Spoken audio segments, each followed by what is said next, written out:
ये मेरी बेटी है। और नौजवान कोई लड़की मिल जाए तो उसे बहन मान लो कि मेरी बहन है, और माँ तो माँ होती है। अगर ऐसा नजर बना करके कहीं रहोगे ना तो अपने जीवन में कोई खतरा नहीं होगा महाराज। आइए आज कथा प्रवचन तो वीरेंद्र बाबा का कम से कम ये मोबाइल पर कम से कम 200-250 कथा है।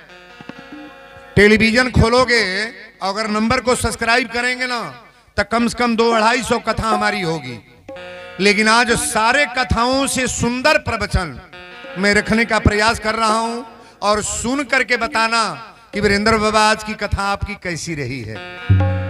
ये कथा कहीं बाहरी नहीं है, हमारे राम जी के पूर्वज हैं सत्यवादी राजा हरिश्चंद्र। राम जी के पिता का नाम श्री दशरथ जी महाराज। इनके पूर्वज हैं मनु शत्रुपा। इनके पहले रघु रहे हैं, दधीच रहे हैं, भगीरथ रहे हैं, और सबके पहले हमारे सत्यवादी राजा हरिश्चंद्र। बोलो सत्यवादी राजा हरिश्चंद्र महाराज की जय। किसी राजा के सामने सत्य नहीं कहा गया है, न दशरथ जी के सामने सत्य, न रघु के सामने सत्य, न भगीरथ के सामने सत्य, लेकिन हरिश्चंद्र राजा के सामने लिखा गया है कि सत्यवादी राजा हरिश्चंद्र।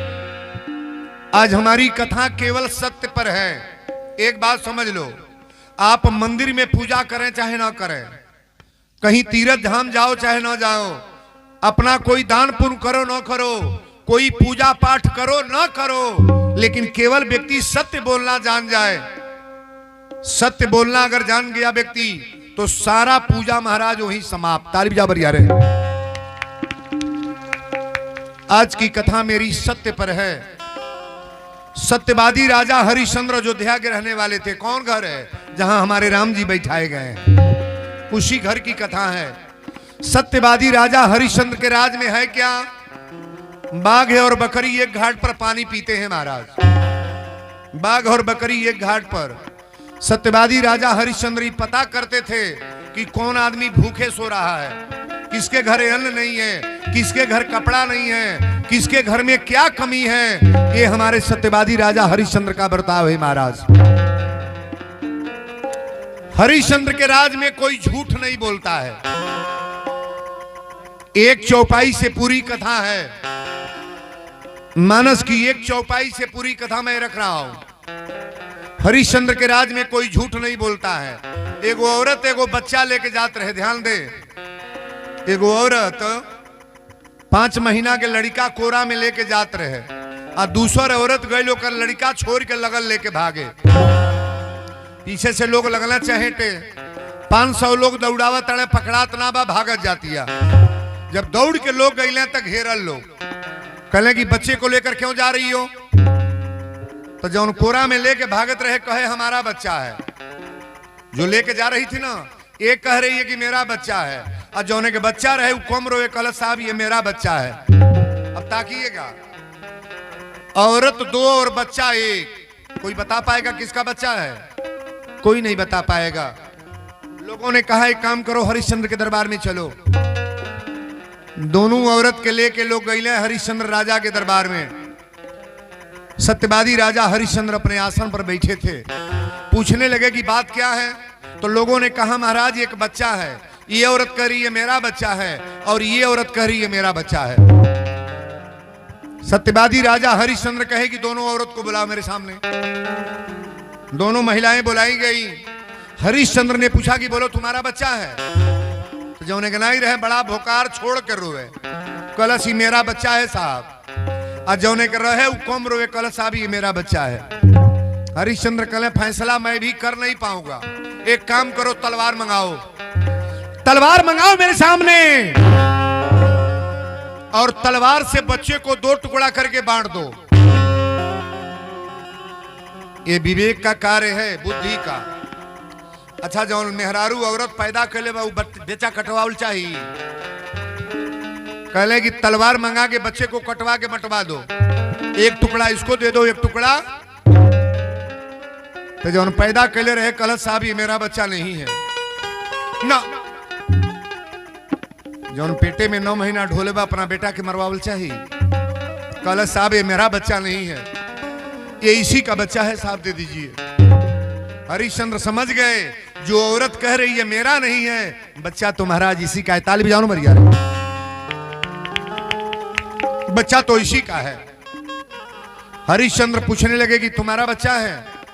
तो जौन कहले रहे कि मेरा है, झूठ बोले ले। कल साहब मैं झूठ बोल रही थी, ये मेरा बच्चा नहीं, ये बच्चा तो ये बहन का है।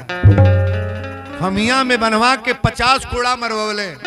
अब मरवला के बाद कहले कि आज से मेरे अयोध्या नगर में रहना है, देश में रहना है, तो कभी झूठ बोलने का प्रयास। आज एक चौपाई रामायण की मैं बोल रहा हूं और कथा यहीं से प्रारंभ है कि धर्मन दूसर सत्य समाना, धर्मन दूसर सत्य समाना, धर्मन दूसर सत्य समाना, धर्मन दूसर सत्य समाना, धर्मन दूसर सत्य समाना, आगम निगम पुराण बखाना, आगम निगम पुराण बखाना, आगम निगम पुराण बखाना, आगम निगम। यहाँ जितने विद्वान आए हमारे बाबा चाचा भैया लोग, पहले गौर से सुन लो। ये रामचरितमानस की चौपाई मैं बोल रहा हूं। धर्म न दूसर सत्य समाना, आगम निगम पुराण बखाना। सत्य के सामने कोई धर्म नहीं है, सत्य के सामने कोई पूजा नहीं है, सत्य के सामने कोई मंदिर नहीं है, सत्य के सामने कोई देवी देवता नहीं है। अगर सत्य बोलना है आप जान गए तो परमात्मा की कृपा तो बराबर सदैव रहेगी महाराज। बड़ी अच्छी कथा है, हरिश्चंद्र की राज की कथा मैं अब बताने जा रहा हूं। इंद्र के दरबार लगा था, कथा यहीं से प्रारंभ है। और सुनने वाले लोग जो आए हैं ना, थोड़ा अपने दिल को थाम करके बैठना कि बाबा वीरेंद्र बाबा, कथा तो मैंने अपने जीवन में बहुत सुना। यहां से प्रयागराज, मथुरा, अयोध्या, बनारस हर जगह गए, लेकिन आज जो कथा में आपने रख दिया ना, ये तो कथा कथा है महाराज। आपके जीवन की जथा को मैं बदलने का प्रयास करूंगा। सुनने का प्रयास करो कि वीरेंद्र बोल का गए। इंद्र के दरबार लगा था, बोलो इंद्र भगवान की। इंद्र के दरबार में सारा देवता लोग बैठल बड़े। इंद्र के दरबार में बड़े बड़े राजा महाराजा हैं और भगवान इंद्र स्वर्ग के अधिपति हैं, मालिक हैं महाराज। इंद्र का दरबार लगा है और वही इंद्र के दरबार में सभी लोग बैठे हैं, विश्वामित्र बाबा भी बैठे हैं और नारद जी बीड़ा बजावत तीनों लोग के भ्रमण कर चल गए। नारद जी कहले नारायण नारायण नारायण। भगवान इंद्र कहले कि नारद कहां से? नारद जी कहले सरकार हम आज मृत लोक से घूमत आवतनी। नारद जी को एक श्राप लगा है, नारद कभी एक जगह बैठते नहीं है महाराज। नारद जी अपनी जीवन में एक बार बैठे थे, कब? एक बार बैठे थे। विष्णुमोहिनी का स्वयंवर की कथा जानते हो? बंदर का चेहरा लगा कर गए, जब तब कछुक हो नहीं काला, अहे विधि मिलही कौन विधि। ये कथा आप सभी लोग जानते हैं। एक बार बैठे, अब बैठने के बाद इनका विचारे गड़बड़ हो गया। अपने जीवन में व्यक्ति एक बार दुख पाएगा और एक बार सुख पाएगा, एक बार बड़ाई होगी और एक बार बुराई होगी, एक बार आप सुखी रहोगे और एक बार बीमारी जरूर आपको चढ़ेगी, जो दर्द आपको बता देगा कि दर्द भी सहने का प्रयास करो आप। अच्छा एक बात बताओ, जो सुखी हैं वो गरीब हुए हैं कि नहीं? कहो। ये राजा रहल राजे बा, उनका दशा खराब बगना, और जौन गरीब रहल फॉर्चूनर से उड़ाता, मारुति से उड़ाता।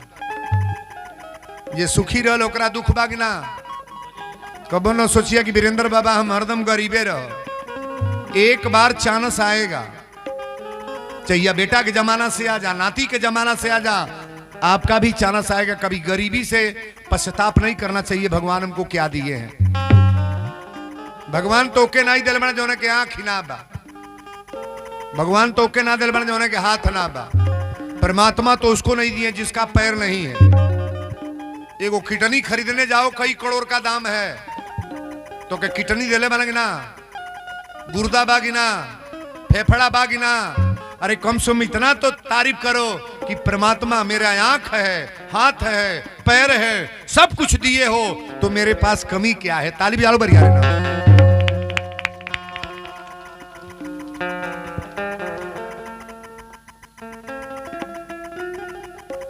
इंद्र भगवान कहे कि नारद बताइए मृत लोक का समाचार। नारद जी कहे सरकार यह बतावे तो आइले वाली आज। नारद नाम के कर नार, 3 अक्षर का नाम है। जिनका बात कभी रद्द न हो उन्हीं का नाम नारद है महाराज। वृथा न जाए देव ऋषि वाणी, नारद की वाणी कहीं खाली नहीं गई है और नारद अपनी जीवन में कभी झूठ नहीं बोले हैं महाराज। बहुत लोग कहला गांव में ही नारद बनल बा। नारद आपके मान का बनना है? नारद हमारे संत हैं, भक्त हैं और भगवान के परमो हितैषी का काम नारद जी करते हैं महाराज। बोलो नारद भगवान की जय। इंद्र भगवान कहे कि नारद मृतलोक का समाचार बताइए। नारद जी कहे सरकार मृतलोक में एक जगह है अयोध्या। सरजू मैया पश्चिम से पूरब पड़े बही हैं और अयोध्या के उत्तर साइड में सरजू मैया है। ये भेखमाला वीरेंद्र बाबा भी अयोध्या से है महाराज। हनुमानगढ़ी आप जाते हो ना, हमारे घर में सब लोग साधु वहीं से होते हैं। हम साधुए के खानदान के बालक हैं। 7 पीढ़ी मेरा साधु का है।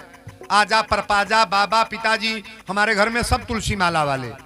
बनावटी में संत नहीं हूं।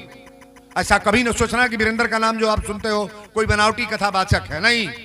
आज पूरे प्रदेश स्तर के लोग जब जान रहे हैं तो कुछ तो मेरे अंदर जरूर है महाराज। बोलो सच्चे दरबार की जय। नारद जी कहें कि सरकार अयोध्या एक जगह है और वहीं के रहने वाले एक राजा हैं जिनका नाम है सत्यवादी राजा हरिश्चंद्र।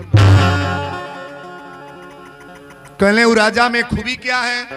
कहले कि 99 को जग कर चुके हैं, एक जग बाकी है। अगर 100 जग हो गया तो इंद्रासन इंद्रपुरी लेने की क्षमता हो जाएगी। ये स्वर्ग का मालिक बन जाएंगे महाराज। इंद्र भगवान कहे कि नारद एक बेर और कहब हमरा स्वर्ग के मालिक बन जाइए हरिश्चंद्र।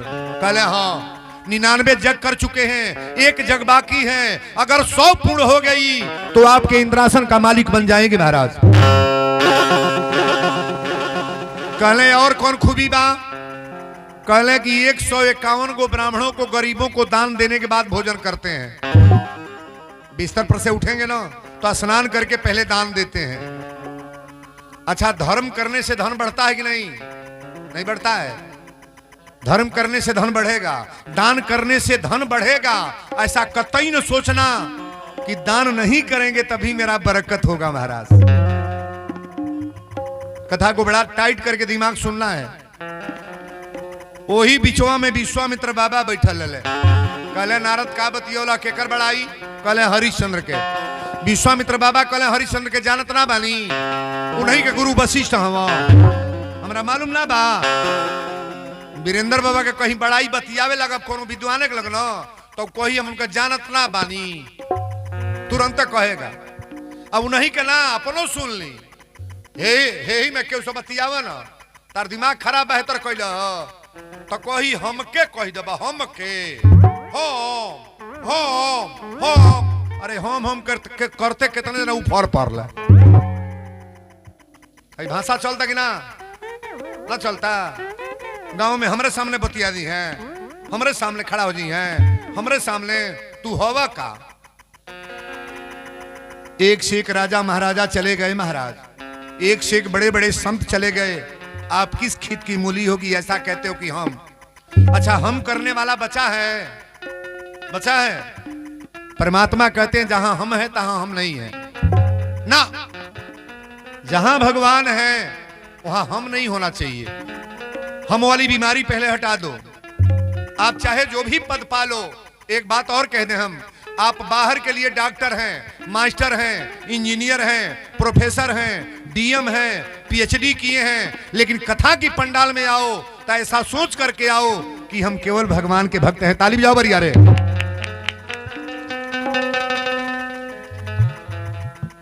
आप परमात्मा के भक्त हो। विश्वामित्र बाबा कहले कि हरिश्चंद्र के हमरा मालूम ना बा, कितना बड़ा दानी हमें, कितना बड़ा राजा। नारद जी कहले कि ये विश्वामित्र बाबा होश में बात करिए, नारद बोल रहे हैं। कहले क्या बोल रहे हो? नारद कहले कि उनका इतना बड़हन दानी के धरती पर ना बा, और उतने बड़े धर्मात्मा कोई नहीं है, उतना बड़ा सत्य बोलने वाला कोई नहीं है महाराज। विश्वामित्र बाबा हंसे लगले, कहले नारद एक बात और ही सुन लो, आज रातिये का फरियाद है, आज रात में पता लगा दे कि कितना बड़ा धर्मात्मा बाड़े और कितना बड़ा संत पुजारी हरिश्चंद्र है। ए बाबू नारद जी इतने बात कह के तो चल गई। अब 12 बजे रात की अयोध्या के लीला सुनो आप। हरिश्चंद्र की औरत का नाम है तारा। क्या नाम है? तारा। एक नाम सभ्या है, एक नाम तारा। एक गो बेटा बा जौना लड़का के नाम रोहित है, 12 साल का लड़का है। बेड़े बिस्तर पर लेके मेहरारू लेकन के सुतल रहले। अब 12 बजे रात के विश्वामित्र बाबा कमंडल लोटा सोटा लेके अले। कैसे? तो सपना में अले। स्वप्न का बात मैं दिखाने जा रहा हूं। सपना में अले, सपना में कहता ना जय हो जजमान। हरिश्चंद्र सपना में दंडवत कैले। कहले राजन तुम्हारे दरवाजे पर आए हैं कोई संत। कहले सरकार इच्छा जो दिल में हो मांग लीजिए। कहले देने का अगर विचार बनाए हो तो हमको 3 चीज दे दो। विश्वामित्र बाबा कहले कि जहां ले घोड़ा तो हर गई बा, ई चाबुक दे दो, ये राज मेरा है। हरिश्चंद्र कहले सरकार दे देली। कहले तोहरा कोष में जितना खजाना सोना चांदी रुपया बा, ई खजाना मेरा है। कहले दे देली। कहले जितना घोड़ा हाथी तोहर जानवर बा, ये अयोध्या की सारी प्रॉपर्टी मेरे नाम से लिख दो। हरिश्चंद्र ने आगे तकले ने पीछे, कहले महाराज सब कुछ मैंने दान कर दिया। सपना में दान होता है बाबू। सपना में दान करके विश्वामित्र बाबा चल गए। लेकिन हरिश्चंद्र बिछौना पर जब भिनसहरा उठले, आंख में आंसू। तारा कली स्वामी रौरा आंख में आंसू काहे? का बात बा? हरिश्चंद्र कहले रानी पहले ही बतावा सपना के बात सही होला कि गलत? तारा कली आप सत्य बोलने वाले, एक बात गौर करना, सत्य बोलने वाले व्यक्ति का स्वप्न को भी आए, जैसा भी स्वप्न देखो, ये 100% 100 में 100% गारंटी मेरा है। आप कहें वीरेंद्र बाबा कैसे? तो आप रामचरितमानस की चौपाई पढ़ना, सुंदरकांड की चौपाई में बोल रहा हूं। त्रिजटा नाम राक्षसी एका। सीता के रखवारी में कौन महिला रहल? त्रिजटा। सीता से जाके कहल सपना के बात, राती के देखले रहल, सपने बानर लंका जाई। बंदर आइल है, लंका जरा के चल गई। ये बात सही भइल कि गलत? ना बोलो ना जरल के जरावल फुकाइल की ना हो। सपना देखले रहल। मैं सपना बता रहा हूं। अयोध्या कांड की चौपाई पढ़िएगा। वहां राम रजनी और शेषा जागी सी स्वप्न एक देखा। सीता जी सपना देखली कि भरत सेना लेके आ रहे हैं। ये स्वप्न सही है कि गलत? 100 में 100% सच। भरत जी सपना देखले कि अयोध्या में कोनो ऐसा काम होता, दशरथ जी के मृत्यु भइल है। आप रामायण को जब पढ़ोगे तो स्वप्न का बात कभी गलत हो ही नहीं सकता है। आप मानस का सूत्र समझते जाओ। ए बाबू हरिश्चंद्र तो दान दे दे। तारा कली स्वामी आपके नजर आंख में आंसू भरल बा, कारण का है? हरिश्चंद्र कहले रानी सपना में तो ऐसा देखले बानी, देखा तो हमार का बचेला। कली ठीक बात, संतोष करी जो लिखल होई तन होई। ए बाबू जब भोर भइल तो हरिश्चंद्र नहैले, और नहैला के बाद 4 गो नौकर मुनि लागल बने। केहू चावल मांगता, केहू आटा मांगता, केहू कपड़ा मांगता, रुपया पैसा सबके दान करत रहे, बांटत रहे। और वही में सबसे पीछे विश्वामित्र बाबा कमंडल लेके आ गए। कमंडल लेके बाबा खड़ा बड़े। बाबा कहले जय हो जजमान। हरिश्चंद्र कहले तारा उहे पंडित जी हमें जब रात सपना में आयल तारा कली देखी आवत नहीं वहां के काम मांग। जब विश्वामित्र बाबा आइले तो कहले राजन हमको पहचान रहे हो? हरिश्चंद्र रो के कहले सरकार आपको कौन नहीं पहचानेगा। संत मिलन को जाइए तज ममता अभिमान, ज्यो ज्यो पग आगे बढ़े कोटिन यज्ञ। अब मोहेबा भरोसा हनुमंता, अब बीनु हरि कृपा मिले ही नहीं। जहां संत तहां तीरथ बासु, और जहां राम तहां यवद निवासु। आपको कौन नहीं पहचानेगा महाराज। विश्वामित्र बाबा कहले राजा ने एक बात बताव, सबके तो दे दिहला तो से हमहू मांगम ना। हरिश्चंद्र जी कहले कि जवन इच्छा होके दिल खोल के मांग ली, दिल खोल के मांग ले महाराज। विश्वामित्र बाबा कहले राजन दूसर कुछ ना मांगे, हमके 100 भरी सोना दान दे दो। 100 भरी सोना दान दे दो राजन। हरिश्चंद्र तुरंत अपना नौकर से कहले सोना ला करके खोल करके 100 भरा सोना दे दो। विश्वामित्र बाबा पहले 2 मिनट हंसला, कहला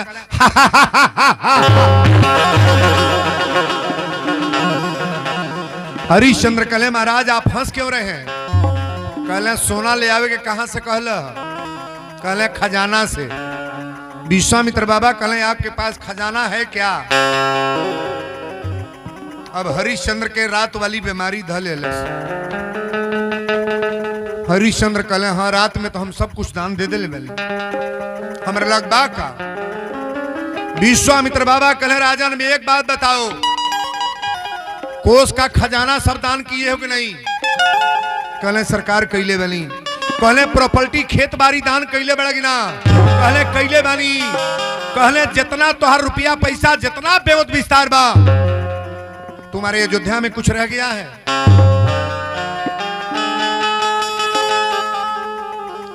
हरिश्चंद्र हथवा जोड़ के कहले सरकार हमारे लग तो कुछ ना बा।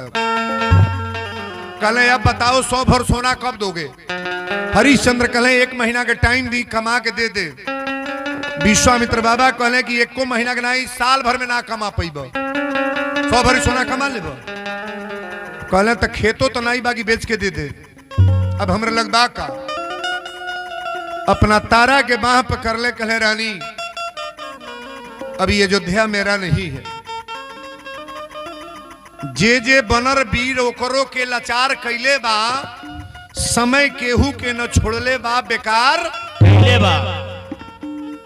जो अपने को बड़ा हिटलर बने ना, उनकी दशा जाकर के पूछना कि आपकी दशा क्या है। मैं आपको आज समझाने जा रहा हूं, कभी अपने जीवन में ऐसा न सोचना कि भगवान मुझे क्या नहीं दिए हैं। वीरेंद्र बाबा पूरे प्रांत को छकाए, उत्तर प्रदेश बिहार झारखंड, लेकिन जब मरेंगे ना तो वह कफन लपेटल जाई जो भिखमंगा के देही पर लपेटाई। अंडरवियर में पॉकेट होता है, कुर्ता में पॉकेट है, जॉकेट में पॉकेट है, धोती में पॉकेट है, पेटीकोट में पॉकेट है, ब्लाउज में पॉकेट है, सलवार सूट में पॉकेट है। लेकिन आप बताओ किसी कफन में भी पॉकेट लगता है क्या? कफनों में लगेला हो बाबू लगी जे कफन में कभी पॉकेट नहीं बनता है। मरल जाला तो 3 गो चीज फेंकाला, 3 चीज फेंका जाता है, ध्यान देना। मर गईला पर वो जो फूल धल जाला, फूल कमाला बा ना, वो देही पर धल जाला कि पापा मर गए, अम्मा मर गए, कई करोड़ कमैले बेड़े। आ जाए एक बेर 3 चीज फेंकाला। पहले ही फूल फेंकाई कि पापा जात तो बड़ा फूल के लेखा कह के जाता रह। तो करे बाद मीठा फेंकाला, टाफी बतासा कि सबके मुंह मीठ कह के जाता रह। और लास्ट में सिक्का फेंका जाता है। गौर से सुनना, एक कह के सिक्का जौन होला ना, यही तरह मुठा सा फेंकल जाला। तो ये सिक्का काहे लिए फेंका जाता है? गरुड़ पुराण पढ़ना। सिक्का एकरी खातिर फेंकल जाला कि कितने करोड़ रुपया कमाए हो, खेती बाड़ी बना लिए, प्रॉपर्टी बना लिए, सब व्यवस्था बना लिए, लेकिन आप एक नजर झांक लो, मैं सिक्का फेंक रहा हूं, एक सिक्का उठाने की ताकत तुम्हारे अंदर है। एगो सिक्का हमनी के साथे जाई ना, कहो जाई जाई बतियावे खातिर तो पूरा गांव अब एक जन किलनी है, खजी खेत किलनी है। पृथ्वी पर किसी का नाम रखो जो संपत्ति लेकर गया हो महाराज। काले जन कहे कि वीरेंद्र बाबा का जाला हम कनी नाम। आज भी महात्मा गांधी का नाम है कि नहीं है? सुभाष चंद्र बोस का नाम है कि नहीं? पंडित जवाहरलाल नेहरू का नाम है कि नहीं? श्रीमती इंदिरा गांधी का नाम है कि नहीं? अडवाणी जी का नाम है कि नहीं है? आज भी हमारे नरेंद्र मोदी और जोगी मरेंगे तो इनका नाम चलेगा कि नहीं? नहीं चलेगा। उठाओ ताली बजाओ बढ़िया रे।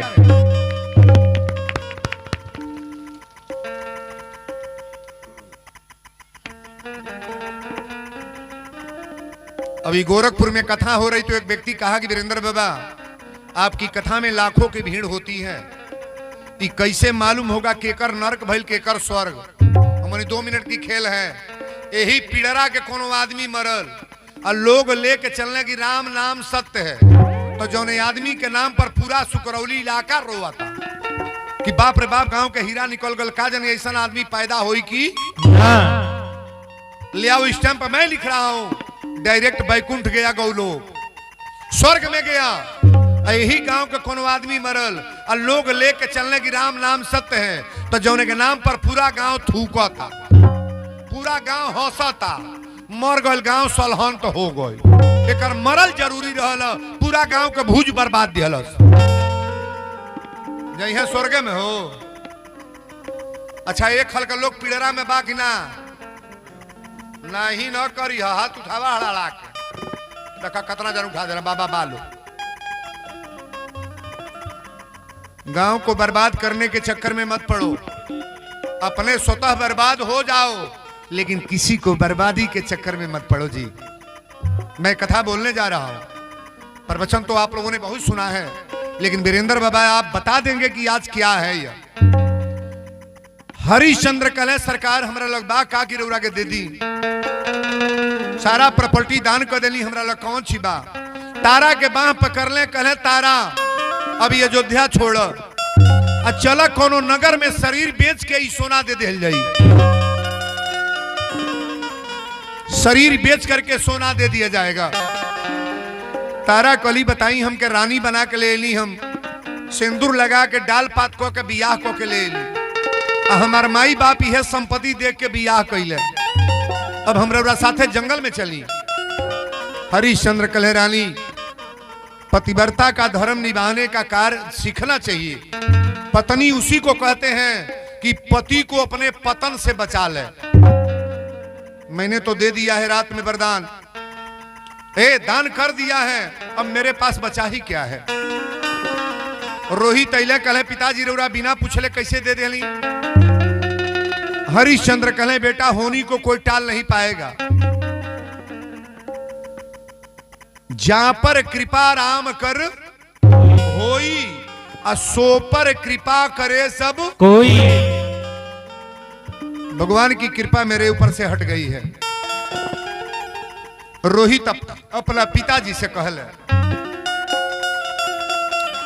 अरे पिताजी का किए सर्वस दिए गवाए, अरे पिताजी का किए सर्वस दिए गवाए, बिन जाने किसी दास को चाबी दिए थमाए।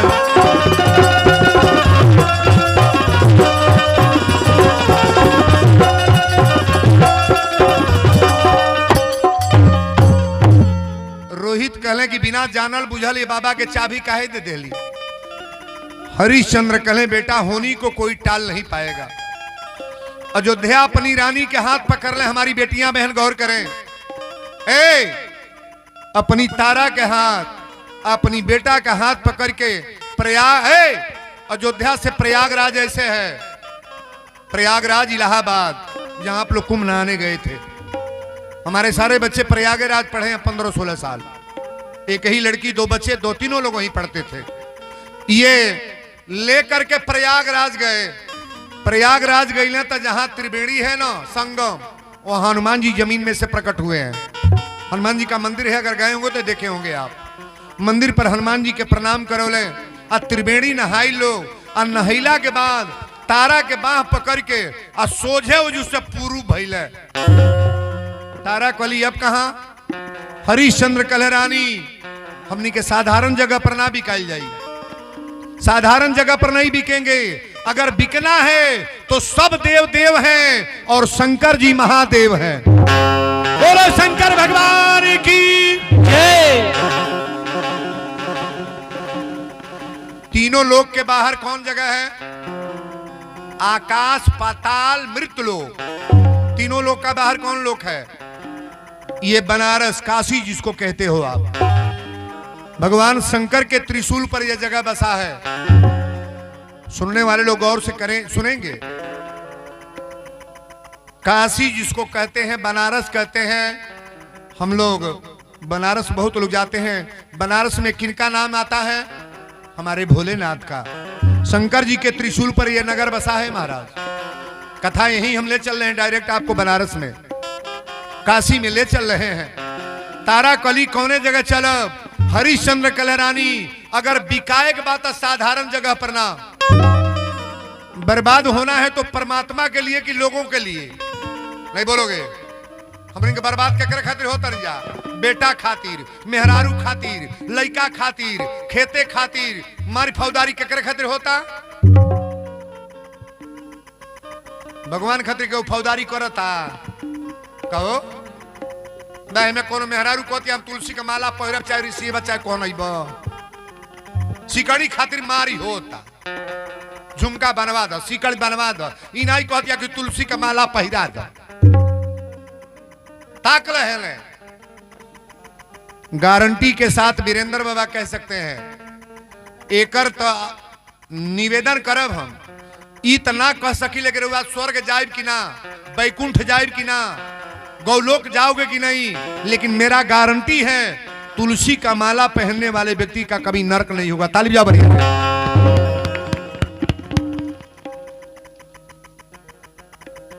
तुलसी पहनने वाले व्यक्ति का कभी नरक नहीं हो। तत् पंडाल बा के तुलसी का माला पहिर ले बा हो, तन हाथ उठाइबू, एक जना उठा दे लोग, हाँ पहिर ले तो भाई बुढ़िया देखो ले बा, बेटा निमन रहे तो और परिवार मंगल हो खो। एगो माला लौकल बाउरी के बा हो। काल हम कसम खियौले बानी, 200 लोग हाथ उठा के क्रिया खैले बा कि वीरेंद्र बाबा रछ बछ ना खाए। खैले बा कि ना? ना खाई नहीं खैले बनी जा। अब तो हेतर हेतर दुका कहती है बुढ़ी, तो तू नहीं खैल बड़े तो क्यों नहीं खैले? अच्छा काल के हाथ उठौले रहे? हाथ उठाइए तो उठा हाथ पर यार, देखा कितना पंडाल में लोग बा, आधा पंडाल हाथ उठौले रहे। हमार कथा हो जा, साधु ना बना दी एमे क्यों मर्दो उठौले रहे हो, तन हथवा उठाइबे लोग एवं नगदे लोग गनले रही 50 जने के, और लोगवा कम होता का हो? राते भर में बदल गए जा। अरे बड़ी बड़ी बेद बा, बड़ी बीमारी बा। एगो हमार चेला बनल परुइया, तुलसी का माला दे देली, आ घरे गई, बच्ची को बैठाओ ना, बैठाओ डांट के। घरे गई, मौगी रोटी बेलत या तावा पर फुलावत या अब बेलत या गई ना तो कहना सुन तड़ू है तार खोदल कलश का हाँ तो वीरेंद्र बाबा के चेला बन गए, देखा माला दे दिया। मौगी कहल दादा तू दारू पिए तो के तो माला कैसे दे दिया? कहला साल भर से छोड़ले बानी, कहला रहला कि साल भर दारू छोड़ दे तब तो के साधु बना दे। माला ले लेली, रोटी बेलत या तावा पर डारत या उलाटत या जरत, फिर खोदत सुन तड़ू, बेलना चलावत या तावा पर डालते फिर खोदल। अब 5वां बेर जब खोदल तब बेलना उठा के 10 बेलना नकवे पर मारलो। कहल सरे दो गला के बेटा जे साधु होला ते खुद खुद बतिया वाला री, साधु खुद खुद बतियाई। साधु ऐसा चाहिए जैसा सूप स्वभाव स्वभाव, असार सार को गही रहे थोथा दे उड़ा साधु का विचार निर्मल होना चाहिए। और लाखों पब्लिक में अपना नजारा हम शुरू कर दें तो ये कथा होगी कि नरक होगा। बड़ा बनने का पद ऐसे नहीं होता है। पद को कायम करो कि मैं संत हूं, संत बन करके गलत काम करने का प्रयास न कर।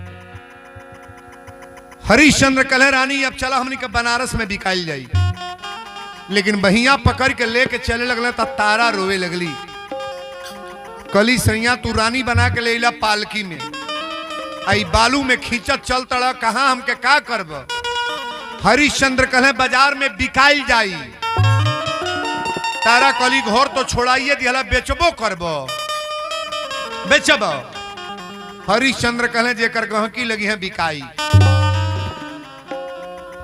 तारा के लेके जब चले लगल तब तारा रो के हरिश्चंद्र से कहली कि कवन डगर जाई काशी हो नगरिया, कवन डगर जाई काशी हो नगरिया, कवन डगर जाई काशी हो नगरिया। तारा करली पुकार सुन सैया हमार, हमसे बतलावा बतलावा। कवन डगर जाई काशी हो नगरिया, कवन डगर जाई काशी हो नगरिया। नैहर छूटल ससुरा छूटल, छूट के अयोध्या के राज हो। नैहर छूटल ससुरा छूटल, छूट के अयोध्या के राज हो। कवनी नगरिया में हमरा के बेचबा, कवनी नगरिया में हमरा के बेचबा। अरे के होई मोर खरीदार हो। झरझर नैना बरसे जैसे सवनवा, झर नैना बरस जैसे हो सवनवा, झर झर नैना बरस जैसे हो सवनवा। तारा करली पुकार सुन सैया हमार, हमसे बतलावा बतलावा।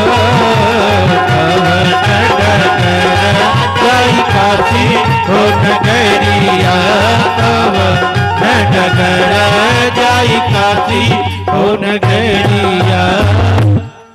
बोल दी श्री हरिश्चंद्र महाराज की जय। कथा के जितने श्रोता हैं थोड़ा गौर करिएगा। बनारस में लेके गईला ये बाबू, शंकर जी के त्रिशूल पर ये नगर बसा है विश्वनाथ धाम। हरिश्चंद्र कलह रानी सब देव देव हैं, शंकर जी महादेव। कोनो देवता के सामने महाशब्द नहीं लिखाइल बा। विष्णु भगवान के सामने महाशब्द नहीं है, राम जी के सामने महाशब्द नहीं है, कन्हैया जी के सामने महाशब्द नहीं है, लेकिन हमारे शंकर जी के सामने महादेव।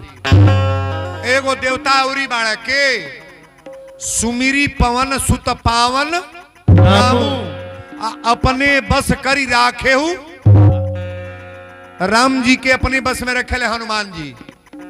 ए बाबू, हमरे हनुमान जी के सामने महाशब्द बा, महावीर बिनवऊ हनुमाना। महावीर के सामने महाशब्द बा।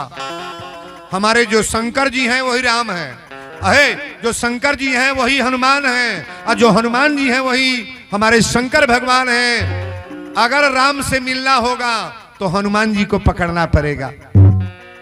शंकर जी के दरबार में आपको ले चल रहे हैं। हरिश्चंद्र कलह की रानी तारा कली की बाजार में तैयार गली कैसे बिकाई जाए। दुकानी पर कहब की कीन लो, कहले ना ए तरना, कहले डुग्गी वाले के बुला रहे हैं और डुग्गी वाले से डुग्गी पिटवा दे रहे हैं। भैया बाजार में कोई खरीदने वाला हो तो आकर के कल इस बाजार में 3 आदमी बिकेंगे।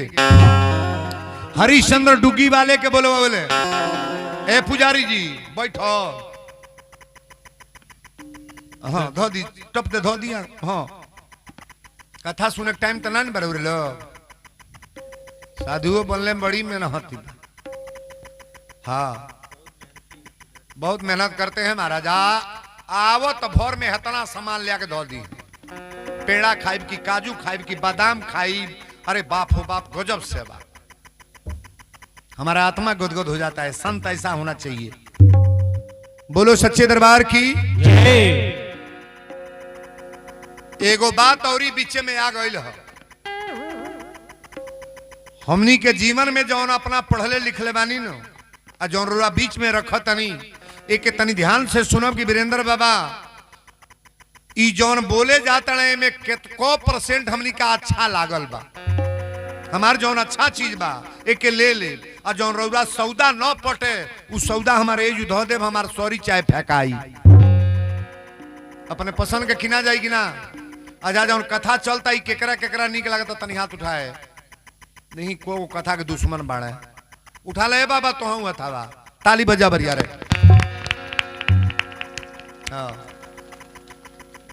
यही तरह कथा सुनल जाला हाथ उठा के प्रेम से। शंकर भगवान के दरबार है बनारस। अब बनारस में गईले तो 80 घाट पर पहले बाजार लगती थी महाराज। बनारस में 80 घाट है। डुग्गी वाले के बोले हरिश्चंद्र कहले भैया डुग्गी लगा दो कि कल बाजार में 3 आदमी बिकेंगे। एक 12 वर्ष का लड़का, एक नौजवान औरत और एक नौजवान पुरुष, तीनों लोग बाजार में बिकेंगे। डुग्गी वाला डुग्गी लगाने लगा बनारस नगर में। अरे बनारस के वासियों कल बाजार में 3 आदमी बिकेंगे। एक 12 वर्ष का लड़का बिकेगा, एक नौजवान औरत, एक नौजवान पुरुष बाजार में कल बिकेंगे। आई जब डुग्गी लागल ते बाबू बिहान भैले कई लाख लोग। बाजारी में जितना लोग जाते रहे उतने ना कई लाख लोग जुटले। लेकिन हरिश्चंद्र कहले का रेखा खींचले है इस तरह गोल लंबा रेखा खींचले और रेखा खींच के तारा के हाथ पकड़ ले और रोहित के हाथ पकड़ ले। अब भरल बाजार में अपनी मेहरारू लड़का के अपन बोली बोले जाता है। कहीं दुनिया में सुनले बानी के लड़का बेचले बा, सुनले बानी मेहरारू बेचले बा, यो सुनले बानी के बिकाइल बा। कथा तो उतना मोड़ पर बार हुआ सुनला के प्रयास करो। तारा कली सैया अब तो बेचे जाता रह। लेकिन पहले तू बतावा कि तू बिकैबा कि हम कोनो मेहरारू चाहिए कि हमार मर्द बिका जा चाहिए आ कोनो मर्द चाहिए कि हमारा सामने हमारे मेहरारू को दूसरा मर्द ले जा। लेकिन बाबू समय बड़ा बलवान है। बड़ी कांटा के मोड़ पर कथा है। भरल बाजार में हरिश्चंद्र यही तरह हाथ पकड़ ले, अपनी रानी के पकड़ ले, तारा के और रोहित के पकड़ ले। तारा भरभर भरभर रोए लगली। लेकिन ये जो भाव देखब कितना बढ़िया आवता।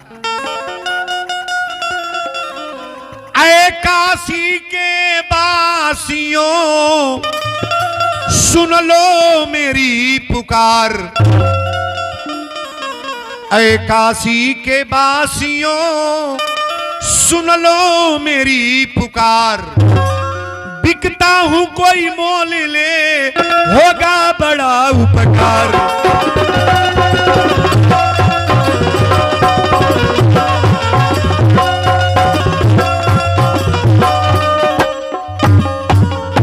ऐ काशी के वासियों सुन लो मेरी पुकार।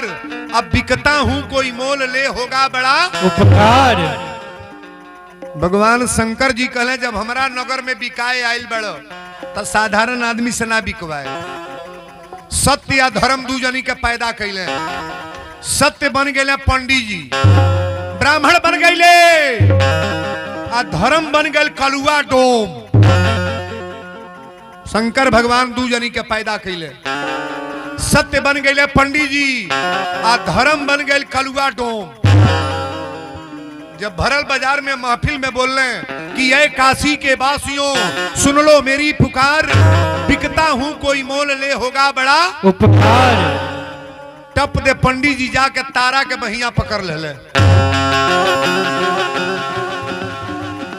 पहले कह की केकर लाग गई, मेहरारू के की मर्दे के, औरत के गाहक लाग गई। आज जब तारा के बाह पंडित जी पकड़ ले तो तारा पहले भरभर भरभर रोवे लगली। कली की भैया पहले बाह छोड़ के दूर से बात करो ना। पंडित जी कहले जब बोली बोला तो तबाह काय छोड़ी। इस औरत का कितना कीमत है बोलो। हरिश्चंद्र कहले ये औरत के कीमत बा 50 वर्ष होना। तारा कली सैया बोली बोल देला या दामो लगा देला, लेकिन एक बात पहले सुन लो, इनका साथे जाइब तू भरल बाजार में बेचत तुम्हारा, इनकी साथे जाई अगर बेच देले बड़ा तो जाई, लेकिन पहले इनसे पूछ ल कि रानी बना के रखी है कि नौकरानी।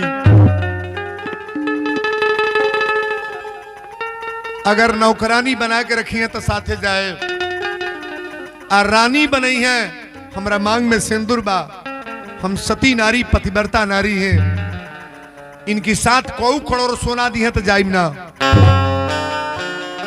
हरिश्चंद्र रोवे लगले, कहे रानी जौन सौदा बिका जाला उसे पूछल नहीं जाला कि का करबे। भरल बाजार में बेच देली तो उसे कैसे पूछब कि का करब, रानी बनबे कि नौकरानी। तारा काली खबरदार, मांग में सिंदूर लगौला तू, रानी बना के ले इला तू, सपना देखले तू, बनारस में ले आके बेचा तड़ा तू, इतना ना पूछ सकेला। हरिश्चंद्र यही तरह कांपे लगले, कहले रानी हमार क्षमता ना बा कुछ बोले के, लेकिन तारा जब जाए लगली तो कली सैया एगो बात बा, बिना बेटा के हम जी ना पाए। ए पंडित जी से पूछ ले कि हमारा लड़का साथे जाई कि ना, जो उन्हें रोटी भात दी है वह खिया के राखो, लेकिन अपनी साथे अपना बेटा के लेके जाए। हरिश्चंद्र कहले भोलेनाथ तारा दरबार में इला के बाद ही का होता। तारा दौड़ के जाके हरिश्चंद्र के अखबारी में पकड़ ले ली। 1000 गो मर्द रुआ आंखी से देखले होके, लेकिन अपनी पति के लेखा कोनो पति मिली, अपनी मर्द के लेखा कोनो मर्द मिली। 1000 गो महिला औरत देखत नहीं रुआ, लेकिन अपनी औरत के लेखा औरत भी नहीं मिली महाराज। आपन आपन हो, लेकिन तारा दौड़ के जाके अखबारी में पकड़ के फूट फूट के रोवे लगली। कली भरल बाजार में बेचा तड़ा, तोहरा इतनो ना बुझाता कि अपनी अर्धांगिनी के बेचा तड़ा, कैसे हम रहब कैसे जियब। तारा रो के कहले बड़ी, आर मिलने से नाता आजू, आर मिलने से नाता छूटल पिया, मिलने से नाता छूटल पिया, मिलने से नाता छूटल पिया, मिलने से नाता।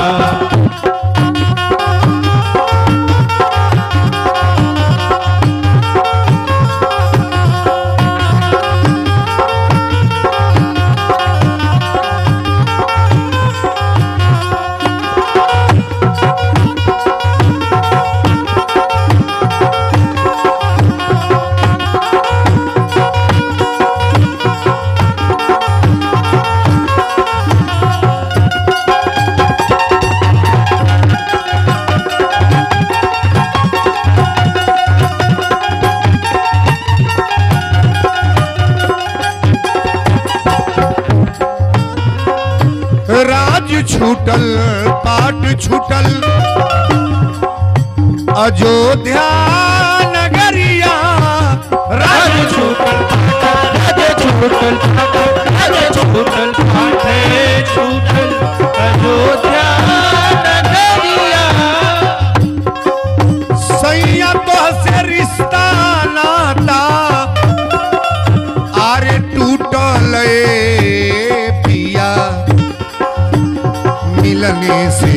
नाता छूटल पिया मिलने से नाता छूटल पिया मिलने से नाता छूटल पिया मिलने से नाता।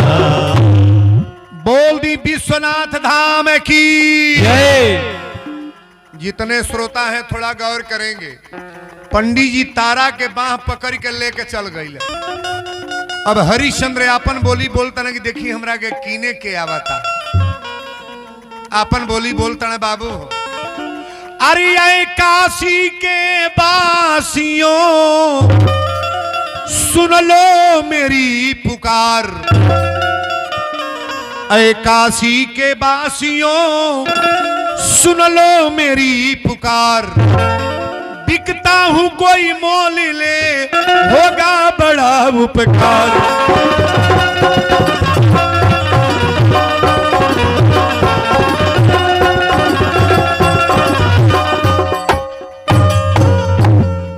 ऐ काशी के बासियों सुन लो मेरी पुकार।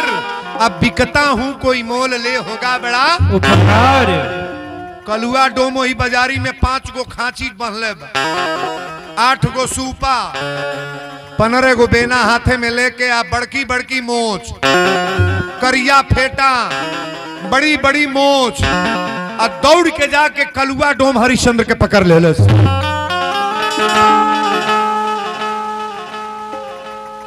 जब हरिश्चंद्र देखले तो कहले भोलेनाथ अरे बेचवही के बात है, ये डोमे के हाथ हमारी दशा हो गई। समय बतावे जाता नहीं बाबू बड़ा बलवान होला। आपन समय बनल बाना तो 1000 गो सार मिली है, और समय बिगड़ जाता है तो खोजने पर कोई बहनोई नहीं मिलता है। सब कलुआ डोम हाथ पकड़ ले अब बाह पकड़ के त्राग दे खिंचलस। कलश की कितना कीमत है तुम्हारा? हरिश्चंद्र कले भैया कीमत 50 बर सोना तो दिया गल बा बाबा के। 50 बर सोना उरी दे दो हमरा के ले चल। 50 बर डोमिनिया से कलश की तौला में सोना वाले आके दे दे। 50 बर सोना दिया गई। आज जब हरिश्चंद्र के बाह पकड़ के कलुआ डोम लगल जब लेके चले तो हरिश्चंद्र से पूछल तुम्हारा नाम क्या है? कले हमारा नाम हरिश्चंद्र है। कलुआ डोम कलश की डोमे घरे इतना बढ़िया नाम ना रही, आज से तुर नाम रही हरिया। क्या नाम रही? हरिया। हरिश्चंद्र कले भैया एक बात बताओ तू नौकरी कौन करीब? कलुआ डोम कल डोमे घर के नौकरी जनते बर हमरा सुअर बाड़ी, लेकिन सुअर ना चरवाए। कौन डोम रही जरा घरे सुअर ना चरवाए। खांची या बेना बांसे वाला कार तो से ना कराए। कहीं केहू मरल बा तो कजिया में कामे में खाए के ना भेजो। हरिश्चंद्र कले भैया काम बतावा नौकरी कौन करीब? कलुआ डोम कॉलेज जो सबसे वीआईपी नौकरी बा, डोम के सबसे नंबर 1 के नौकरी तोरा स्मशान घाट पर रहेगा बा। हरिश्चंद्र के बहिया पकड़ ले। हरिश्चंद्र जमीन पर बैठ गए। अच्छा एक बात बताइए, डोमे के सबसे बुरा नौकरी कौन है? स्मशान घाट। वो घाटे पर जे जाला रोवत जाला की हंसत। सही बोलिएगा। अरे केहू के बेटा मरल बा, केहू के माई मरल बा, केहू के भाई मरल बा, वो घाटे पर केहू खुशी से ना जाला सरकार। हरिश्चंद्र कले भगवान बेचवावे के तब बेचवा दिए, लेकिन सबसे गलत नौकरी हमरा के। अच्छा तो जो करे का बा? कलुआ डोम कहलस चाहे बेटा मरल होखे, चाहे भाई मरल होखे, चाहे माई मरल होखे, औरत मरल होखे, बिना कर बिना पैसा लेले बिना कफन लेले लाज जरावे मत दी है।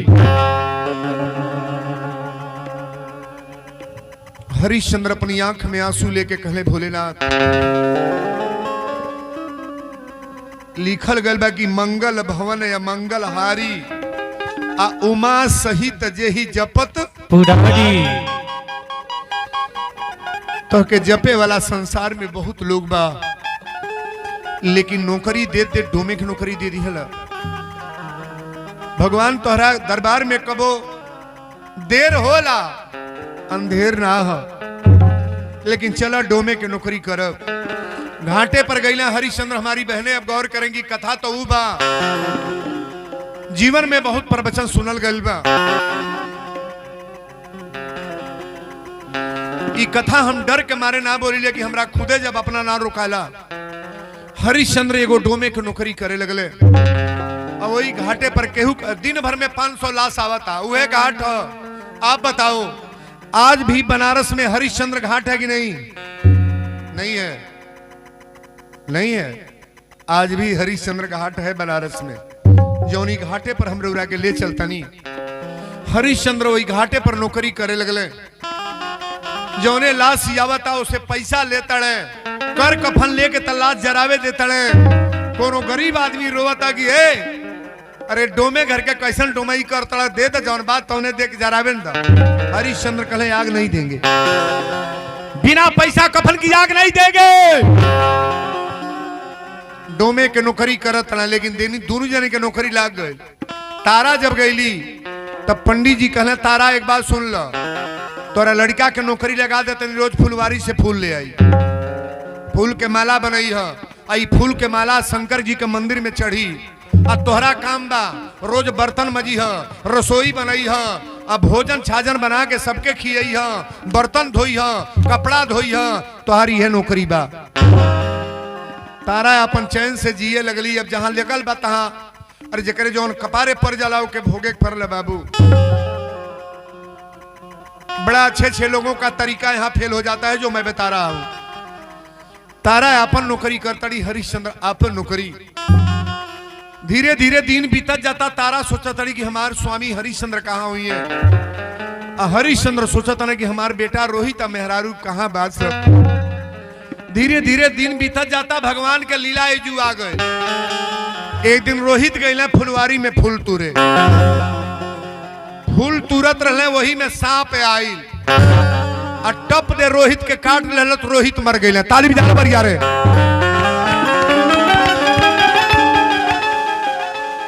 ये भगवान की लीला चलने जा रही है। सांप जब काट देहलस तो 5 गो लड़का गई रहले। जब रोहित के मरल देखल तो जो दौड़ल बड़े आ दौड़ के जाके कहले तारा, ए तारा। तारा रसोई बनावत रही, आटा सानत रहली। लड़का गईले तो कहले जानलू है। तारा कली कहाँ भइल? तो तोहर बेटा फुलवारी में मर गइल बा। तोहर पुत्र फुलवारी में मर गइल। अटवा सानत रहली। अटवा छोड़ के तारा पागल के भेष बना के दौड़ल चहली। मतवा कली पहले रसोई बना के सबके खियाल, तब बेटा बेटी देखिए। सोना दे के खिनाइल बड़ू कोनो इथी नहीं खे।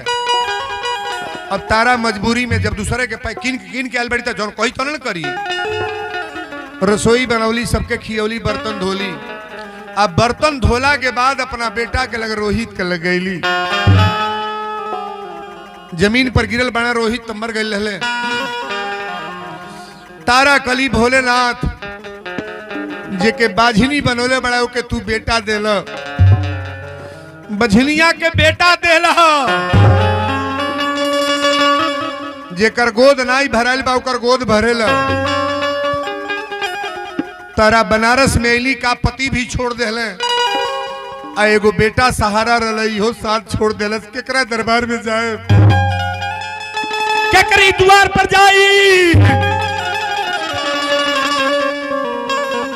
तारा कैली का देखा बेजू बड़ा विवेक बा। आधा साड़ी पहिरली, शरीर जब मर जाला तो पर कफन एगो लपेटल जाला। आधा लुगा पहिरली आधा साड़ी में अपनी रोहित के लपेटली। आई है कान्हे पर लड़का ध के अपना तकदीर के सोचत जातड़ी कि आखिर हम लेके लड़का के घाटे पर जातनी। सांझी के बेरा बा, हमार बेटा कैसे जरी। न लकड़ी बा, न लौना बा, न केहू साथे बा। जेकरा केहू नहीं बा सहारा तो भगवान होले। लेकिन मरल लड़का लेके जब चलल बड़ी तो देखा बेजू भगवान के लीला। गोदी में हमके देके ललनवा छोरी ली हलाए विधाता का कैला विधाता। कैला हे विधाता कैला हे विधाता। गोदी में हमके देके ललनवा छोरी ली हलाए विधाता का कैला विधाता। का कैला हे विधाता का कैला हे विधाता। हरिश्चंद्र दानी के तारा रानी के हरिश्चंद्र दानी के तारा रानी के दर दर घुमावाला ठोकर लगावला तोहरा न कुछ ना बुझाता तोहरा न कुछ बुझाता। पूछी है पिया तो का बतलैबे पूछी है पिया तो का बतलैबे हमरा न कुछ बुझाता। कैला हे विधाता का कैला हे विधाता का कैला हे विधाता। गोदी में हमके देके ललनवा छोरी ली हलाए विधाता का कैला हे विधाता का कैला हे विधाता का कैला हे विधाता। हरि का कैला ए विधाता। आप बताओ कथा मोड़ पर आ गई कि नहीं? सुनने का प्रयास करना। मरल बेटा अपन माई अपनी बेटा के लाश जरावे जाती है। धरती पर कहीं सुन ले बानी कि माई बेटा जरौले बा? केहू नहीं जरावे वाला बा तो मामा जरावे फूफा जरई हैं, गांव के लोग जरा दी, चाचा चाची जरई हैं। लेकिन आज अपन माई तारा अपनी बेटा के लाश लेके चलल बड़ी और वही घाटे पर गली जहां हरिश्चंद्र पहरा देता है। 100 गो लाश ही जराता वही घाटे पर 100 गो लाश ही जराता। आयागी के लुक्का बार के हरिश्चंद्र इस तरह खड़ा बड़े। पहले डो में आगी देला तब आगी धरावल जाला। बाबू डोमे के हाथे से आगी लेके धरावल जाला। तारा रोवत जाताड़ी है, सोचत दाड़ी भगवान केकर बिगड़ली। अरे पति तो छोड़ के चलिए गए बिकाइए गए, एगो बेटा रहे इहो सहारा छूट गई। केकरा कौना जगह लेके जाई बाबू के अपना लाश जराई। वही घाटे पर सोचत जाताड़ी ये लाश जराता। आज जब हबस रोवे लगली तो हरिश्चंद्र उतना दूर पर खड़ा रहले। हरिश्चंद्र उतने दूर पर खड़े हैं। जब रोवाई सुनले तो तुरंत आवाज धरे, सावधान, बिना कर कफन की लाश नहीं जलेगी।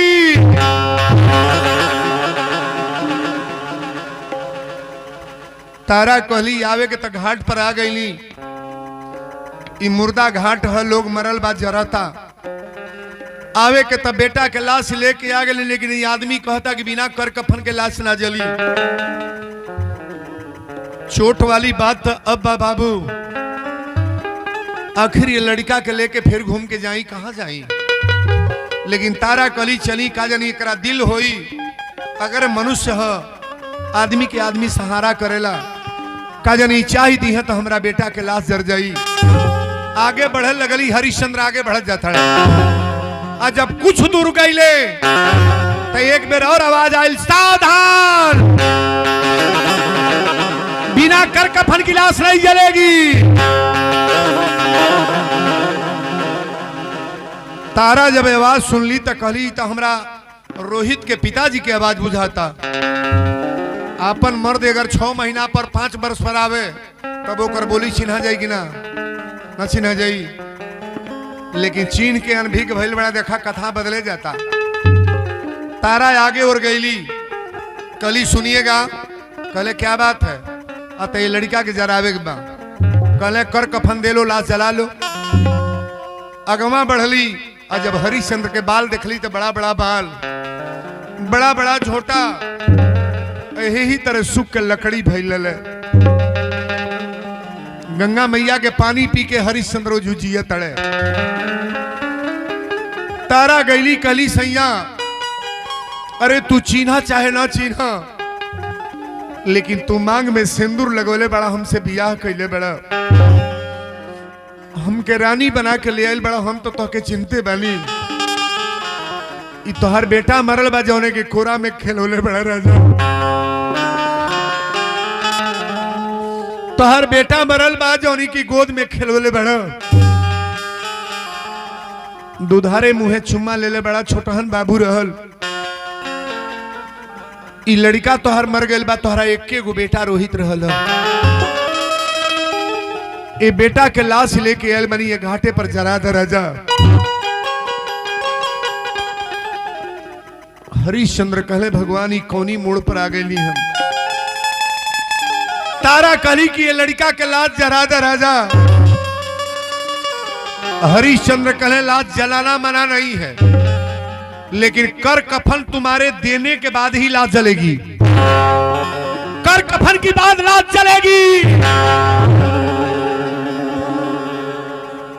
तारा कली पहले ही बतावा, तोहर बियाह भइल बगिना? कहले मेरा कोई नहीं है। तारा कली, सैया कान खोल के सुन ल, ई मांग में सिंदूर लगावे वाला तू हवा। सिन्होरा से सिंदूर तू पहिरवला, पालकी लेके तू गईला, रानी बना के अयोध्या में रानी बना के तू रखला। ए बच्चा के पैदा करे वाला तू हवा, राती में सपना देखे वाला तू हवा राजा। अब भरल बाजार में ले आके बेचे वाला तू हवा। आज कहता कि मेरा कोई नहीं है, तो आर केहू ना बा। हरिश्चंद्र कहे कि मेरा कोई नहीं, मैं बोला नहीं है। तारा कली, तू चीन्हा चाहे ना चीन्हा, अब बोला तू चाहत का बर। ये लड़का के लाश जरी की ना? हरिश्चंद्र कहे जलाना मना नहीं है, तो गौर से सुनना। तारा कली, कैसे? हरिश्चंद्र कहे पहले कर कफन पैसा दे लो तब लाश जलाओ। तारा कली, तोहरे दिहल साड़ी पहरले बनी राजा। जब आपन आपन ना हुई तो वीराना कौन हुई?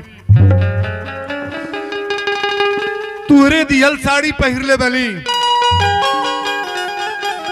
तोहरे जन्मावल लड़का है। आधा साड़ी में बेटा के तोपले बनी, आधा साड़ी हमरा कमर में बा।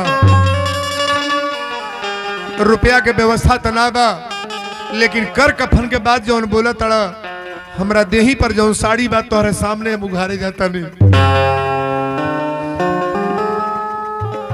हमारी साड़ी में से फार ला राजा, लेकिन बेटा के लाश जरावे था।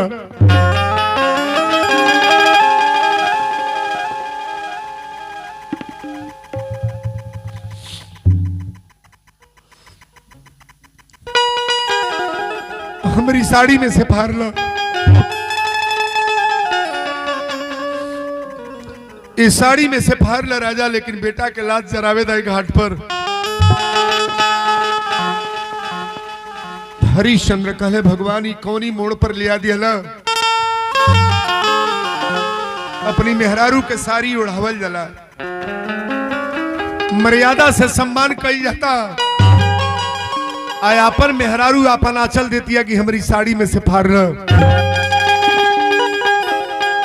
तारा कली हमारी साड़ी में से फाड़ लो, लेकिन बेटा के लाश जरावे तो राजा साड़ी में से फाड़ लो। अरे तू का कहबा, आज हमरा बुझा गल कि हमार बियाह ना भइल, आज हमरा बुझा गल कि हमरा बेटा पैदा ना रहलो, आज हमरा बुझा गल कि हम रानी ना रहली हो। ए हमारी साड़ी में से फाड़ के कर कफन ले ला, बेटा लाश जरावे दो। हरिश्चंद्र कहले फाड़ेंगे, फाड़ेंगे साड़ी में से। चार देख जब आगे बढ़ले, आकाशवाणी भाई लाए हरिश्चंद्री, अपनी औरत के साड़ी पर हाथ मत रखिए। हरिश्चंद्र कहले तो आवाज आ रहा है कि साड़ी पर हाथ न रखिएगा। चार डेग पीछे गई, लेकिन तारा कली सैया एक बात बतावा, जितना महिला जो बैठल बड़ी ओकर घमंड अपना मर्दी पर हो, अगर मर्द ये तरह करे लगे, पुरुष करे लगे, तो नारी जी की मरी।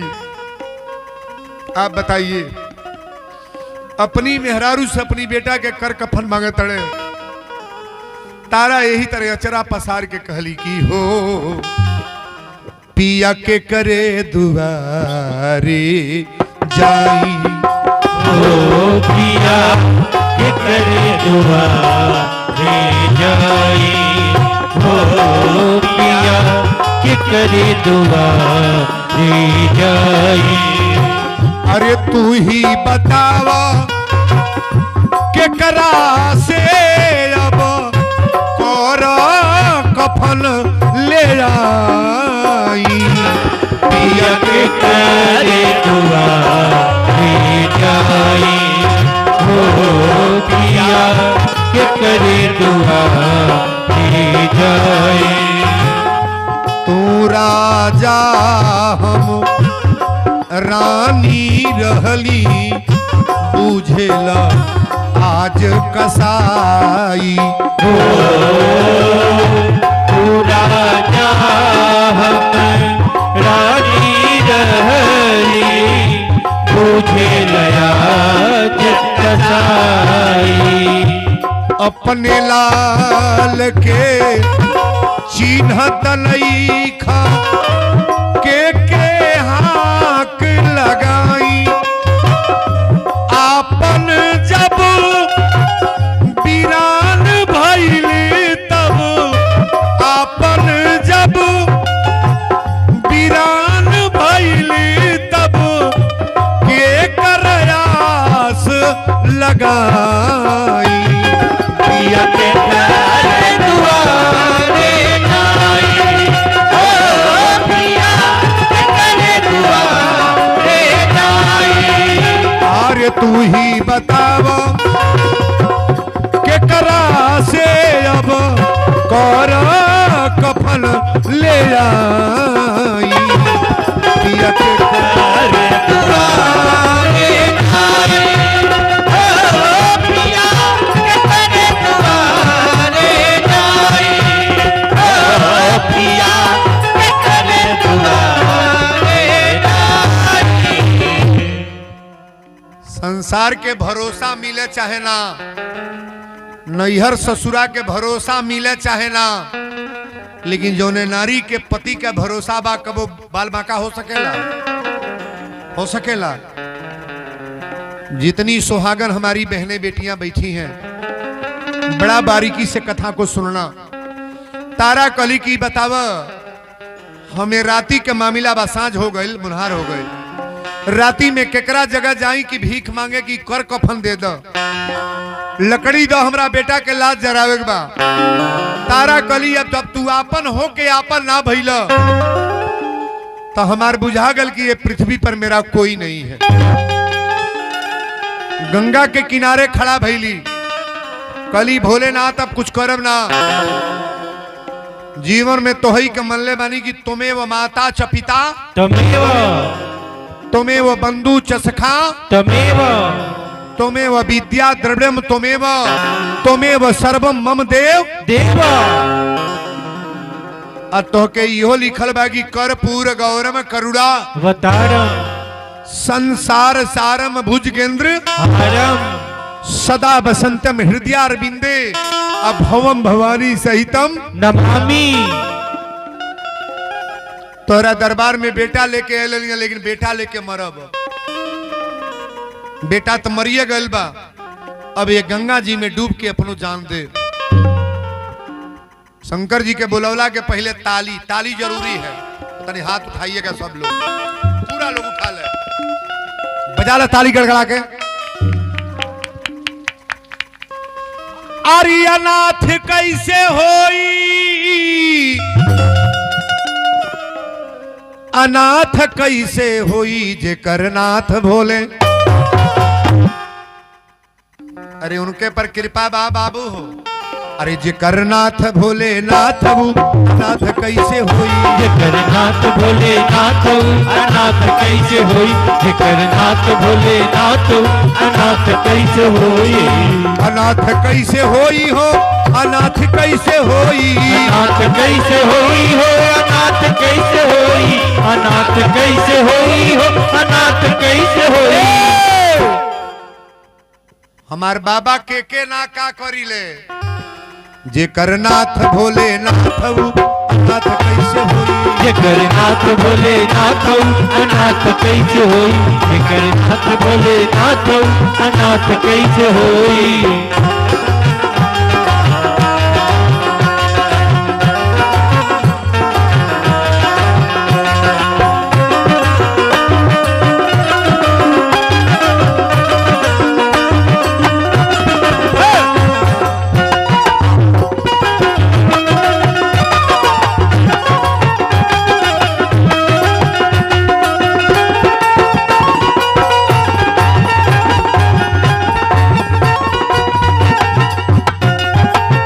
मंगल भवन अमंगल हारी मंगल भवन अमंगल हारी मंगल भवन अमंगल हारी उमा सहित जेहि जपत पुरारी उमा सहित जही जपत पुरारी उमा सहित जही जपत पुरारी।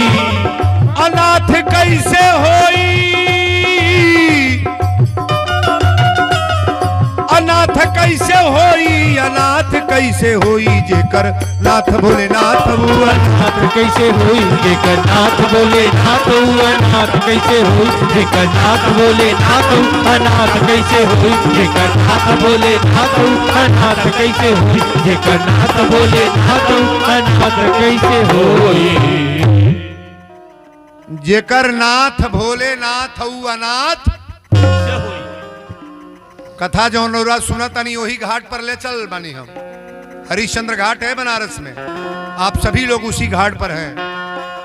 अच्छा इनमें जितने लोग आए हैं हमनी के सब जनी के कफन लागी कि ना न लगी मनावे के चाहिए कि हे दुर्गा माई हमरो कफन लागो।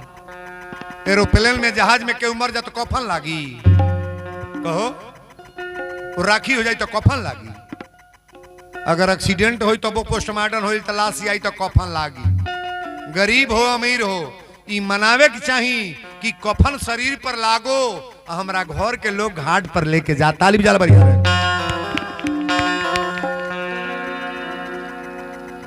कथा ये जगह पर आइल बा, ईमानदारी से हाथ एक निवेदन और है, आज जबले लड़का जिंदा न हो जा पूरी कथा ढेर लोग बा ओकरा सांसती बा कि जकरा नाई बा ओकरा सांसती बा।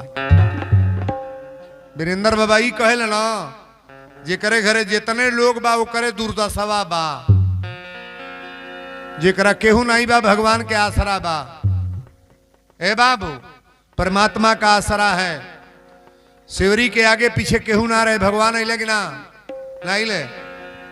प्रहलाद को कोई आगे पीछे नहीं था, उसका पिता कहा कि तुम मेरा नाम जपो। परमात्मा है कि नहीं है। मीरा के पूरे परिवार के लोग कहे कि मीरा पागल हो गई है, मीरा की सहायता में भगवान आए कि नहीं। द्रौपदी की साड़ी दुशासन जब खींच रहा था तो द्रौपदी ने किसी को पुकारा नहीं, भगवान को पुकारा।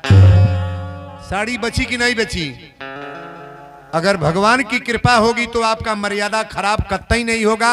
ये वीरेंद्र बोल रहे हैं। मरल लड़का जिंदा होके जाता तन ध्यान से देखे। हरिश्चंद्र कहे कि बिना कर कफन की लाश नहीं जलेगी।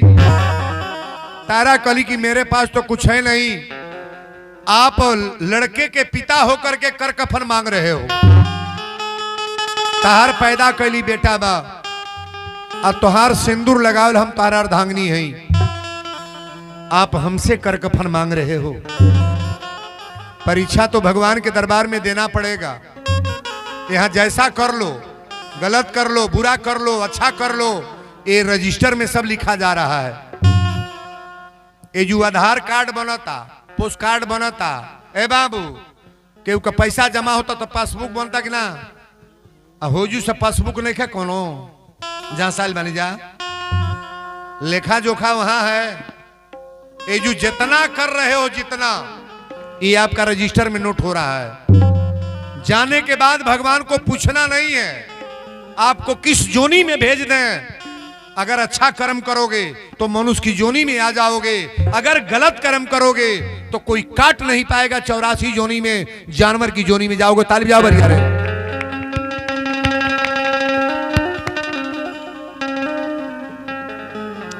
ब्रह्मा जी या शंकर भगवान, विष्णु भगवान एक के जगह जुटल लो। तारा कली अब हमार लड़का एक घाट पर ना जरी। अगर हमरा लग कुछ ना बा, साड़ी ना बा, वस्त्र ना बा, तो के कर कफन ना दे पाइब, साड़ियों में से ना फरब, तब बेटा जराइब ना। बेटा तो मरिए गल बा, गोद में लेके लड़का के पानी में कूद के मरब। बहुत लोग कहले बाबा फलनवा के लड़की आगी जरा के मर गई। बड़ा सूखे नहीं मरत या वो, बड़ा ताड़ना दिया था तब वो लड़की मर रही है। मौत ऐसे खुशी से कोई नहीं करता है बाबू। तारा कली की बेटा के लेके मरब, पति के सामने जब पुत्र के लेके रोवतनी। अरे ना हमरा पर दया बा तो कम से कम अपने पुत्र पर तो दया करो आप। लेकिन हरिश्चंद्र ने कहा कि सत्यता के नाम पर मेरी कथा है, सत्य बोलना जानता हूं। अगर डोम की नौकरी कर रहे हैं तो बिना कर कफन की लाश नहीं जलेगी। तारा कली ना जरी तभी हो, सुन लो। कोरा में लड़का ले ली, अब पानी के तरफ जब बढ़ ली तो टप दे ब्रह्मा विष्णु महेश तीनों जन आगे लोग ताली बजा क्या रे।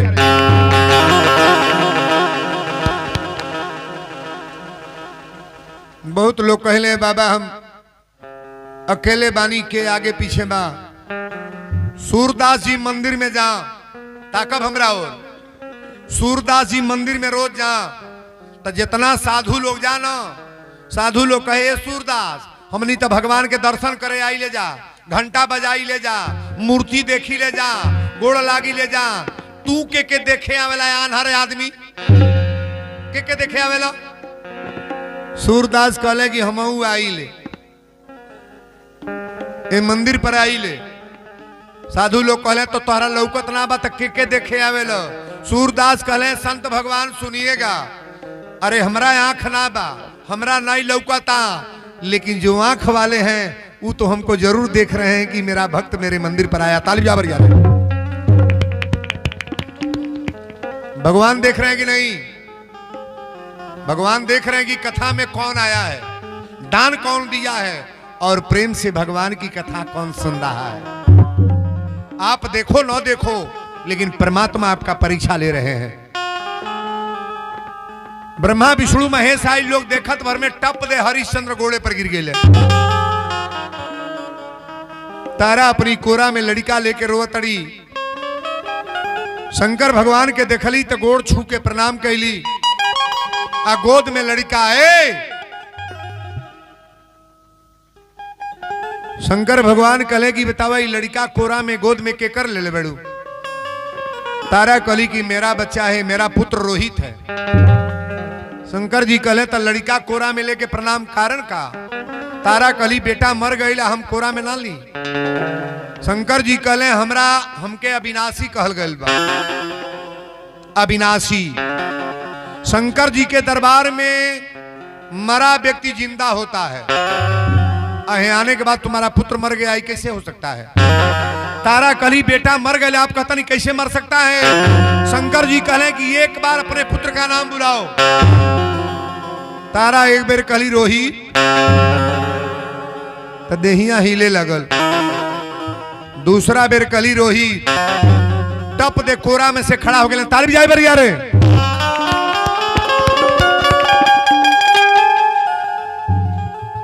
ब्रह्मा जी कले तारा भगवान को जपने वाला, भगवान का नाम लेने वाला, सत्य बोलने वाला, उसके सामने कभी पुत्र की मृत्यु नहीं होगी। मैं बोल रहा हूं सत्यता को कांटा करो। हरिश्चंद्र कले सरकार आप लोग तीनों मूर्ति हमारा सामने प्रकट बनी। अब बताई हमरा के कौन जगह अब कहां बेचवाए आप? शंकर जी कहले कि बेचवले ना बाली। ई जो तक के किनले रहल ना सत्य या धर्म दू जनी के पैदा कर रही। सत्य बनल रहा पंडित जी आ धर्म बनल रहा कलुआ डोम। शंकर जी बेचवाते भी है ना तो गलत हाथों से नहीं महाराज, सुंदर हाथ से बिक्री कराते हैं। आपको जो ले गए थे ना ये धर्म थे, और तारा को जो ले गए थे पंडित जी थे महाराज। सत्य धर्म दोनों को मैंने पैदा किया था। हरिश्चंद्र कले सरकार अब आगे बताई। ब्रह्मा जी कले ही बतावा अयोध्या के राजा बनब। कहले कि ना, कहले अयोध्या के राजपाट चाहिए। कहले कि ना, जरा भगवान से भेंट हो जाइए को कुछ चाहिए नहीं महाराज। तेरा तुझको अर्पण क्या लागे मेरा। भगवान को समर्पित करने वाले व्यक्ति को कुछ चाहिए नहीं। ये शरीर परमात्मा का है और आप सोच लो कि शरीर मेरा है। ये कुर्ता मेरा है, घड़ी मेरा है, हारमोनियम मेरा है, गमछा मेरा है, सब कुछ मेरा है। मेरे शरीर का नाम मेरे माता पिता वीरेंद्र रखे हैं। आप बताओ जो बोल रहा है वो वीरेंद्र बोल रहे हैं कि कोई और? नहीं बोलोगे, वीरेंद्र बोल रहा है। ईश्वर अंश जीव अविनाशी, ये जो बोल रहा है ये मरता नहीं है। आग में जलाओगे तभी नहीं मरेगा, पानी में डुबाओगे तभी नहीं मरेगा, हवा में बहवाओगे कहीं नहीं बहने वाला है, मरने वाला नहीं है। ये जीव कभी मरता ही नहीं। मरा तालिब और मरिया रहे। जैसे पुरान कपड़ा भइल बा त नया पहिर ले जाला। आप लोग शांति से कहीं बैठ जाओ, कथवा बोल ले दो भाई, कहीं बैठ जाओ। आप लोग खड़े हैं, आप लोग सब लोग देख रहे हैं। बोलो सच्चे दरबार की, पीछे हो जाओ, पीछे हो जाओ। कथा तया बैल बा, आखिरी लाइन समझ लो आप। ब्रह्मा जी कले अयोध्या के राजा ना बनबा, कहले ना, कले लड़का तो हर जिंदा हो गल रोही, ये प्रॉपर्टी आपको नहीं चाहिए। हरिश्चंद्र कले महाराज मुझे कुछ नहीं चाहिए। कहले तब, कहले अपने लोक को हमको भेज दे। शंकर भगवान कहे कि हरिश्चंद्र ध्यान से सुनिए, आज तक ये पृथ्वी पर माता के पेट से लोग जिंदा लोग पैदा होते हैं, चाहे लड़की पैदा हो या लड़का, हम लोग माई के पेट से जिंदा पैदा होकर जाला। लेकिन पृथ्वी पर कोई जिंदा बैकुंठ स्वर्ग में गया नहीं है, आज तक गया नहीं है। आज पहली कथा और पहला प्रवचन आपको मैं दिखा रहा हूं। हरिश्चंद्र, तारा, रोहित जीते जी भगवान अपने धाम को ले जा रहे हैं। आदेश दिहले, पुष्पक विमान आइल। अब पुष्पक विमान पर हरिश्चंद्र अपना रानी के हाथ पकड़ ले, एक हाथे बेटा पकड़ ले। वीरेंद्र बाबा रातों दिन कथे कहता ना का जानी वो जगह पर हम जाए कि ना, सोचना पड़ेगा। हम रातों दिन राम राम कहवाते हैं, कथा कहते हैं, अपने लिए भीख मैंने कभी नहीं मांगा, लेकिन जग के लिए भीख मांग देते हैं, चावल मांग देते हैं। हमको इसमें पुण्य नहीं मिलेगा, नहीं मिलेगा। आप इतने लोगों को बोध कर रहे हैं, क्या नहीं मुझे मिलेगा महाराज। और समाज में जिनको लोग जान गए, परमात्मा ने उनको क्या नहीं दे दिया।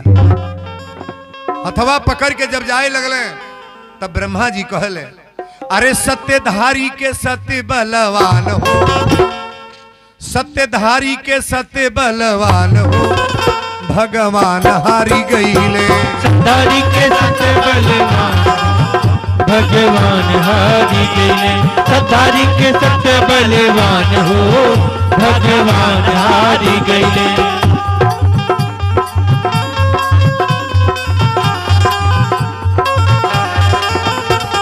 सत्यधारी के सत्य बलवान हो, भगवान हारी गईले। सत्यधारी के सत्य बलवान हो, भगवान हारी गईले। सत्यधारी के सत्य बलवान हो, भगवान हारी गईले। पुष्पक विमानैया कसवा से अइले, हरिश्चंद्र राजा रोहित चढ़ी गईले।